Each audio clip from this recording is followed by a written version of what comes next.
Hi everyone, my name is Brian Mwenda and I run a startup called Hope Tech Plus, and we develop assistive devices for visually impaired people. 3 years ago, we started a journey to create a freedom of independent movement for visually impaired people, and we wanted to do that through creating devices that help them to move independently. So currently you find that a visually impaired person will need a white cane, and they'll also need a human guide to help them to make whatever journey they want. So this bars them from accessing the workplace, accessing employment opportunities, and even starting their own businesses. Because once you have to rely on someone else to make every single journey, then it becomes very difficult to have that freedom to live out fully. So we decided that we need to create something to replace the sticks for visually impaired people and help them to move independently, and so that they can engage in whatever activity that they wanted. That's how Hope Tech Plus was born, and so far we've deployed products, assistive devices to over 1,600 visually impaired people across the country who are changing their lives every day, who are becoming economically sufficient and becoming productive members of the society. These are some of our earlier prototypes, and we did a lot of user-centered design. So we interviewed a lot of users and iterated over time. So this was one of our earlier prototypes. Then we moved to some of these ones, which was basically a handheld device that you can just move around. But currently the product that we have in the market is sort of a device that you can attach to any white cane and convert the white cane into a smart cane. So basically what you do, you just unscrew the red button, and this is just a standard white cane, and the device works with any white cane. So you just slip the white cane through, and then it converts any white cane into a smart cane, and the person can just use the device to walk. So as opposed to the normal white cane, this one can detect obstacles up to 3 meters away, as opposed to now a few steps away with the normal white cane, and the person can be able to avoid many dangers, and they feel much safer walking using this product. And also, if someone is in a familiar environment, they can just detach the white cane and use the device independently. So the device is very small, and they can just use it without the white cane to detect any obstacles. So basically all you have to do is point to where you're going, and the device will be vibrating to give you warnings of any obstacles.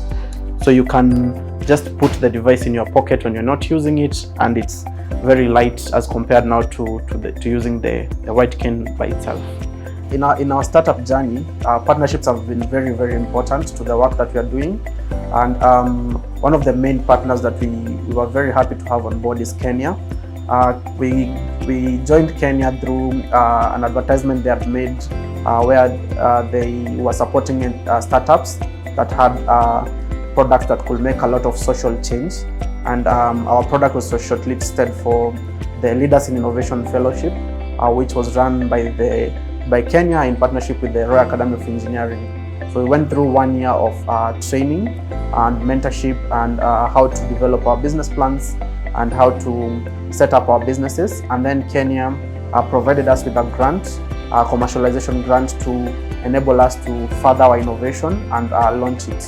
So we've just started that partnership with Kenya, and over the next 1 year we're looking at collaboration where Kenya has committed funding, not only funding resources, but also connections with various stakeholders in our industry that can support us in getting a lot of traction in the market and scaling our product to reach as many visually impaired people as possible.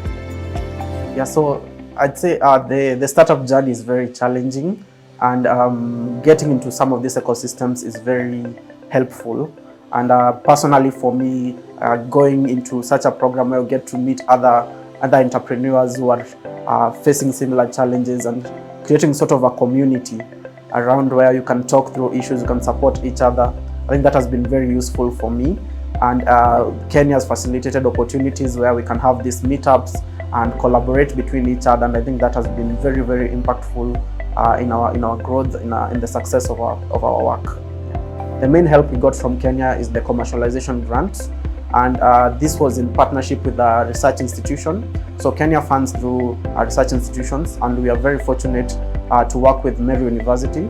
So the university gives us a space where we can go and use the resources to do research, to do any studies that we want to do. And Meru University is becoming vibrant in the space of innovations. They have a very huge innovation center in Meru, and in the spirit of devolution, we are very happy to move our work, most of our work, from Nairobi to Meru University, and working with them in the next 1 year and using the grant to finish our hardware development. So our product is very capital intensive in terms of hardware development. So most of the funds will go into developing the hardware, and then we're also looking at doing a lot of user education and user trials over the next 1 year. And I think the best outcome we can hope for is a product that is socially accepted by the community, because social acceptance is a big factor in introducing a product that has never been seen before in these markets. And also we are looking at many visually impaired people adopting this solution, and the product we've seen from some of our users, it has the potential to transform someone's life. So we are hoping we can have as much impact as possible in this marketplace. Our product is very oriented to a very specific group in the Kenyan society. There are over 1 million visually impaired people in Kenya, and we're looking at bringing them to become economically productive and active members of the society. And I think we are very lucky because I think the government is very progressive. We've worked with government agencies like Kenya, and notably the National Council for Persons with Disabilities. They've been very quick to accept these technological solutions as possible solutions to the problems that face persons with disabilities, specifically visually impaired people.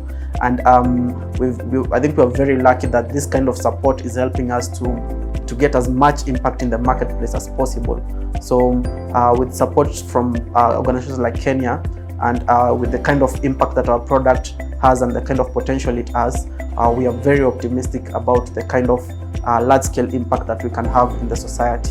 We're hoping with the use of this grant, we can reach 10,000 users in the next year. And we are hoping that the commitment from Kenya is not only the financial resources, but also the connections and mentorship that we've already started to receive. So we are very optimistic about this number of 10,000 users. And I think the impact from a single visually impaired person getting to work, getting an education, the impact on their immediate family, on the larger society is very, very huge. So we are looking at creating this ripple effect from 10,000 users and having a transformation throughout the country. Yeah. In the last three years, we've won numerous awards, both local and global.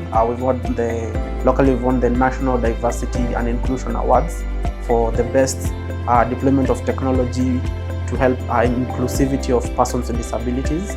And also we've won innovations around engineering, because our technology is very unique. It's I think the first time this kind of technology is being applied for this application. So we won the Africa Prize for Engineering Innovation, and even the LIF. So we were first place in the LIF in London in the pitching competition. And I think that goes to prove the kind of need for this kind of product, and also the kind of work the team has put in the last 3 years to make this a reality. So Kenya has really supported us in terms of getting our product out there, in terms of even the publicity, because publicity, I think, matters a lot in this day and age.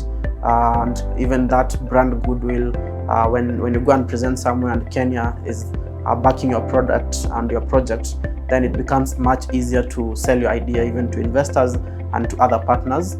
And through the program of LIF and Kenya, I think we got to understand that the problem is not only local, and that kind of exposure has also helped us to even develop a plan where not only will we launch here in Kenya, but we have a plan where we can take our product global, because the problem of mobility for visually impaired people is not a Kenyan problem. It's something that is experienced everywhere in the world. Kenya has a very good roadmap. I think the 4-year roadmap is just brilliant. and I wouldn't even ask for more. If they can actually implement whatever is in that roadmap, I think it would really help the startups in Kenya. And it's very encouraging to see Kenya taking up the role that it was initially designed for, as the leader of innovations within the country. And I think with just once Kenya grows to this space where it can become its own brand in terms of commanding the space of innovations in the country, all of us who've been associated with Kenya will definitely benefit from the goodwill it has. And I think in the next 4 years, once they implement that roadmap, I believe we'll definitely get there. Yeah.